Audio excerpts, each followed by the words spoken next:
नमस्कार, मैं जितेंद्र जैन और आप देख रहे हैं खबर समय जगत। आइए नजर डालते हैं आज की कुछ ताजा तरीन। भोपाल स्वास्थ्य मंत्री प्रभुराम चौधरी ने एंटीबायोटिक प्रतिरोधक को लेकर एक कार्यशाला का आयोजन किया। इस कार्यशाला में एंटीबायोटिक प्रतिरोध जलवायु परिवर्तन की तरह ही गंभीर समस्या के रूप में तेजी से उभर रहा है। एंटीबायोटिक दवाएं जब रोगाणुओं पर बेअसर हो जाती हैं, उस स्थिति में रोगाणुओं का खात्मा करना मुश्किल हो जाता है। इसका मुख्य कारण एंटीबायोटिक दवाओं का अत्यधिक उपयोग, एक साथ कई एंटीबायोटिक दवाओं का सेवन है। एंटीबायोटिक दवाओं का निर्धारित मात्रा से कम डोज या कम दिन तक सेवन, अनावश्यक एंटीबायोटिक दवाओं का उपयोग। इसके अतिरिक्त पशुओं व कृषि के क्षेत्र में भी एंटीबायोटिक दवाओं का उपयोग तेजी से बढ़ रहा है, जिसके कारण एंटीबायोटिक दवाएं बेअसर होती जा रही हैं। इस समस्या से निजात पाने के लिए पूरे विश्व भर में व्यापक प्रयास किए जा रहे हैं। WHO द्वारा जारी एक रिपोर्ट के अनुसार वर्तमान में पूरे विश्व में एंटीमाइक्रोबियल प्रतिरोध के कारण 7 लाख मौतें प्रतिवर्ष होती हैं। यदि इस दिशा में ठोस कदम नहीं उठाए गए तो यह आंकड़ा वर्ष 2050 तक 1 करोड़ प्रति वर्ष पहुंच सकता है। भविष्य में परिलक्षित होने वाले गंभीर परिणामों को देखते हुए मध्य प्रदेश स्वास्थ्य विभाग द्वारा विगत 2 वर्षों से सतत प्रयास किए जा रहे हैं, जिसके परिणाम स्वरूप विभाग द्वारा वर्ष 2018 में एंटीबायोटिक पॉलिसी का निर्माण स्वास्थ्य विभाग एवं एम्स भोपाल के संयुक्त प्रयासों से विकसित किया गया था। इस क्षेत्र में किए जा रहे प्रयासों का विस्तार करते हुए अन्य विभागों जैसे वेटनरी, फूड एवं ड्रग, पशुपालन व डेयरी विभाग, कृषि विभाग को भी सम्मिलित करते हुए स्वास्थ्य विभाग द्वारा एंटी माइक्रोबियल रेजिस्टेंस की रोकथाम हेतु राज्य स्तरीय एक्शन प्लान MP का निर्माण 2019 में किया गया है, जिसका उद्देश्य विभिन्न क्षेत्रों में एंटीबायोटिक दवाओं के अनियंत्रित उपयोग की रोकथाम, एंटीबायोटिक दवाओं के उपयोग संबंधी विभागवार दिशा निर्देश व विभिन्न स्टेक होल्डर एवं जन समुदाय में जागरूकता लाने हेतु नीति तैयार करना है। आज हमारा जो वर्ल्ड एंटीबायोटिक अवेयरनेस वीक्स के अंतर्गत जो 18 से 24 नवंबर तक हम लोग इसको चलाएंगे, इस संबंध में यहाँ पर कार्यशाला का आयोजन किया गया था। इसमें हमारी MD मैडम, संचालक जी और उपस्थित सभी जो संस्थाओं से विभिन्न एम्स और अन्य डिपार्टमेंट से जुड़े और सभी हमारे मीडिया के साथी यहाँ पर उपस्थित हैं। जो कार्यशाला रखी गई इसमें वेटनरी डिपार्टमेंट, मत्स्य विभाग, एम्स, हमारे मेडिकल एसोसिएशन, हमारे फार्मासिस्ट एसोसिएशन के सभी लोगों को इसमें जोड़ा गया। और जैसा कि हम सब जानते हैं और अभी बताया भी गया है कि एंटीबायोटिक का जो रेजिस्टेंस या प्रतिरोध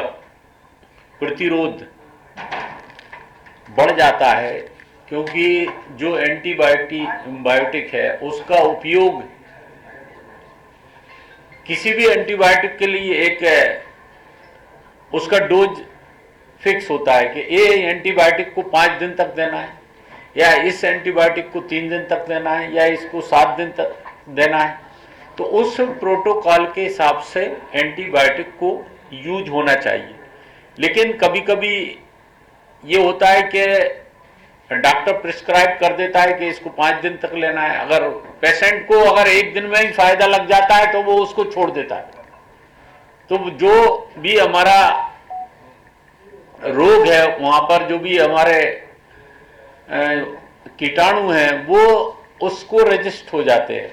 अब 3 दिन में ये तो ना तो वो खत्म हो पाया और ना उसका पूरा उपयोग जब दूसरी बार जब डॉक्टर लिखता है तो उसका ठीक से उपयोग, या फिर कम लेते हैं, 5 दिन की जगह 2 दिन ले लिया, या ओवरडोज ले लीजिए, या फिर कम ले लिया, या फिर सीधा कभी कभी पेशेंट सीधा फार्मासिस्ट के साथ मेडिकल स्टोर पर पहुंचता है और बोलता है मुझे ये दवा है, तो 1 दिन के लिए एंटीबायोटिक ले ली और उसको खा ली, उसमें थोड़ा सा फायदा हुआ, जिससे कि रेजिस्टेंस एंटीबायोटिक का हमारा बढ़ता जा रहा है। ये इसके मेन कारण जो हैं, ये तो अत्यधिक उपयोग करना या इसका कम उपयोग करना, या निर्धारित मात्रा जितनी है, अब 500 मिलीग्राम जिसको लेना पता लगा 250 मिलीग्राम ले रहा है, या 500 मिलीग्राम उसका डोज है, उसको 1000 मिलीग्राम ले रहे हैं, तो ओवरडोज हो गया।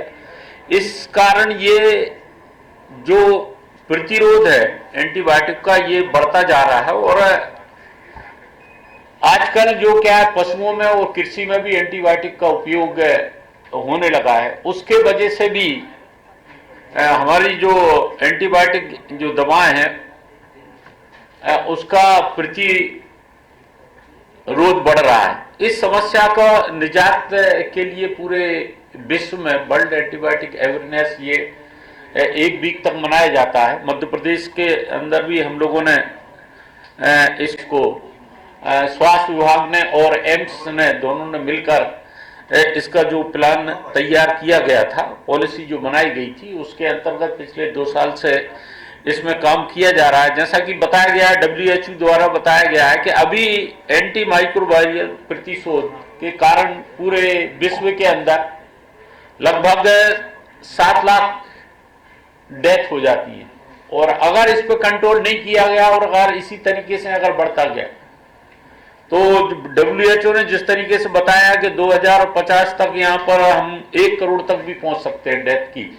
तो इसलिए इसमें अवेयरनेस आना, लोगों को इसमें गाइडेंस करना, लोगों को एक इस प्रोग्राम, लोगों को जागरूक करना, एक तो जनता को भी पता रहे कि हमें एंटीबायोटिक का सही उपयोग करना है, डॉक्टर्स को भी इसमें पूरा जागरूक करना है, या हमारे जो मेडिकल स्टोर वालों को भी हमें जागरूक करना है। मतलब पूरा इसमें हमको काम करने की आवश्यकता है। और जो राज्य स्तर पर हम लोगों ने जो एक्शन प्लान बनाया गया था, जो अभी 2019 में, उसमें वेटनरी डिपार्टमेंट, मत्स्य डिपार्टमेंट को भी इसमें जोड़कर एक जो प्लान तैयार किया गया है, उसका एंटीबायोटिक के उपयोग के बारे में पूरा बताने की आवश्यकता है, जागरूक करने की आवश्यकता है। और इसके लिए आज जो कार्यशाला का आयोजन किया गया, और पूरे 7 दिन तक इसको ये अवेयरनेस प्रोग्राम हम लोग इसको चलाएंगे।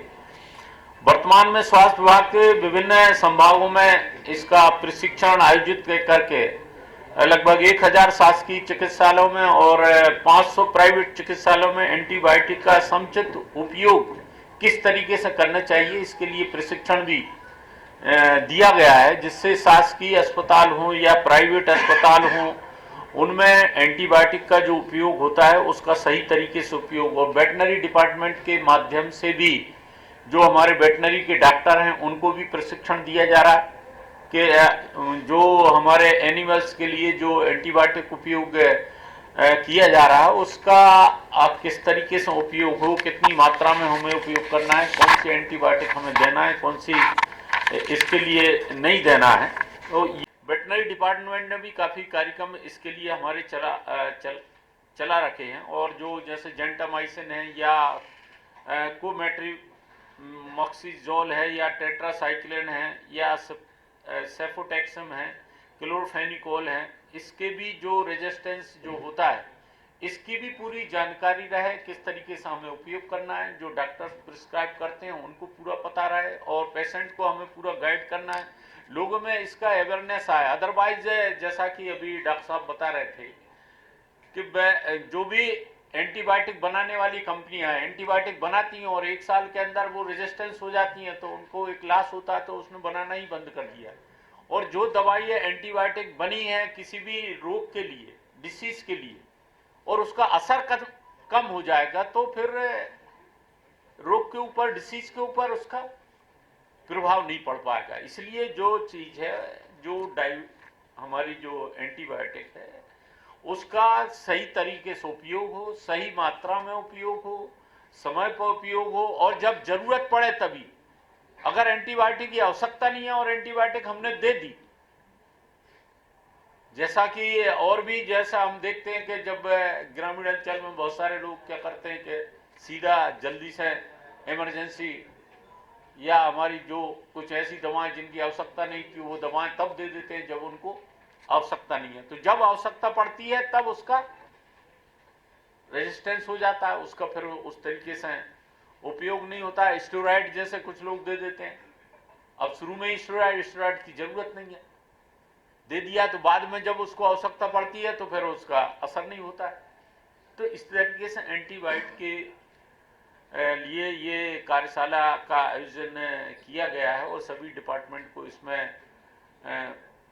जोड़ा गया है। आगे भी ये पूरा हमारा 1 वीक तक चलता है। Health department leadership role play करता है, लेकिन इसके साथ साथ सहयोगी डिपार्टमेंट में veterinary department, fisheries department, agriculture department, हमारे मेडिकल डिपार्टमेंट के मेडिकल कॉलेजेस, एम्स, हमारे जितने भी प्रीमियर रिसर्च ओवर यूज की वजह से या व्हाटएवर रीजन की वजह से उसकी कारगरता कम होती जा रही है, उसका वो पैटर्न निकाल के फिर ड्रग के चॉइस को चेंज करते हैं। और ये ना केवल इंसानों के लिए, ह्यूमंस के लिए हो रहा है सर, ये हमारे पशुपालक जो पशु रखते हैं वहाँ पे भी इस चीज़ को देखा जा रहा है।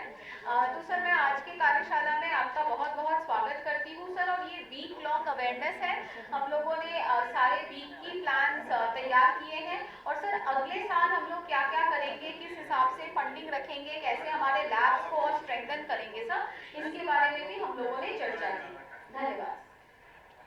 मतलब जो हमारे डॉक्टर, सर्जन्स जो दवाइयाँ प्रिस्क्राइब करते हैं, और दूसरा अंग है हमारा जो फार्मासिस्ट पूरा एसोसिएशन जो ड्रग को डिस्पेंस करते हैं। तो सर तीनों लेवल पे सर हम लोग जागरूकता फैलाने का कार्य कर रहे हैं। इसमें सर गवर्नमेंट ऑफ इंडिया का भी हमारे पास बहुत ज़्यादा सहयोग है, WHO संस्था का भी सहयोग है, क्योंकि कॉलेज में अध्ययन भी किया है और वो इस गहन विषय के बारे में काफ़ी नॉलेज रखते हैं और उनको मालूम है कि इसके दुरुपयोग से क्या क्या हो सकता है। मैं चाहूँगा कि आप हमारे सम्मानीय पत्रकार बनोगे और हमारे जो टेक्निकल कमेटी की मीटिंग है जिसमें सभी सम्मानीय डॉक्टर और फार्मासिस्ट एसोसिएशन है, विभिन्न विभाग के लोग भी हैं, जिनको कि इस एंटीबायोटिक के मिसयूज को रोकने के लिए साल भर करना है। और ये यहाँ का पॉपुलेशन इतना बड़ा है, तो AIIMS Bhopal is one of the sentinel sites of government of India through ICMR। और जो मोटा आंकड़ा जो कि मुझे याद आ रहा है, 2015 में जो रेट था कोई भी एंटीबायोटिक से बैक्टीरिया मरने की, दैट इज अराउंड 45%, मतलब कि 45% में बैक्टीरिया मर जाते थे। और अभी वो है मुश्किल से 20 से 30%। मतलब अगर आप एक एंटीबायोटिक देंगे तो 20% के टाइम पे बैक्टीरिया मरेगा और 70-80% के टाइम पे बैक्टीरिया नहीं मरेगा। इसीलिए हमको ऊपर एंटीबायोटिक देना पड़ रहा है। और पेशेंट बड़े जैसे अगर एक डिस्ट्रिक्ट हेडक्वार्टर में ठीक नहीं हुआ तो मेडिकल कॉलेज पहुंचा, वहाँ ठीक नहीं होगा तो एम्स में पहुंचा, तो ये जो चेन है हमारी रेफरल के वो बहुत ज़्यादा बढ़ने लगे हैं। अगर अभी से हम इसके ऊपर काम ना करें तो मुश्किल है। इसी के तहत हम यहाँ पे बैठे हैं। मैं आपको नसीहत करूँगा। खबर समय जगत के लिए संवाददाता शक्ति Bharti, Bhopal. For latest news, subscribe to our channel and press the bell icon.